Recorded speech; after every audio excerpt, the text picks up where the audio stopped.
Hello guys, ఇప్పుడు మనం hair growth oil ఇంట్లోనే ఎట్లా ప్రిపేర్ చేసుకోవాలో చూద్దాం. సో న్యాచురల్ ఆయిల్ ఖచ్చితంగా ట్రై చేయండి. సో ఈ ఆయిల్ ఎట్లా ప్రిపేర్ చేసుకోవాలో చూసేద్దామా.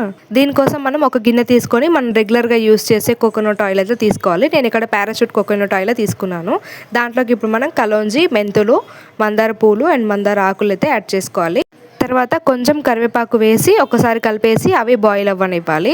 ఇప్పుడు మనం దీంట్లోకి ఒక ఆనియన్ అయితే కట్ చేసి వేసుకోవాలి. ఆనియన్ అయితే మన హెయిర్ గ్రోత్కి అయితే చాలా మంచిది.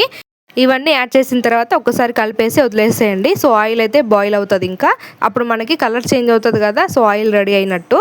సో చూసారు కదా, బాయిల్ అవుతుంది, తర్వాత మనకి కలర్ చేంజ్ అవుతుంది ఇలాగా. సో అప్పుడు మనం స్టవ్ ఆఫ్ చేసుకుంటే మన ఆయిల్ అయితే రెడీ అయినట్టే. దాని తర్వాత మనం స్ట్రెయిన్ చేసుకొని ఒక మంచి కంటైనర్లో స్టోర్ చేసి పెట్టుకోవచ్చు. సో ఇది న్యాచురల్ ఆయిల్, ఖచ్చితంగా ట్రై చేయండి. మన బయట ఆయిల్స్ కన్నా హోమ్మేడ్ ఆయిల్ మనం రెడీ చేసుకుంటే మన హెయిర్కి అయితే చాలా మంచిది. ఈ ఆయిల్ని నైట్ అప్లై చేసి మార్నింగ్ అయితే హెడ్ బాత్ చేసేయండి. మీకు స్మెల్ కూడా చాలా బాగుంటుంది. సో ఖచ్చితంగా యూజ్ చేయండి. మీకు హెయిర్ ట్రాన్స్ఫర్మేషన్ అయితే ఖచ్చితంగా తెలుస్తుంది. హెయిర్ ఫాల్ తగ్గుతుంది, హెయిర్ గ్రోత్ స్టార్ట్ అవుతుంది.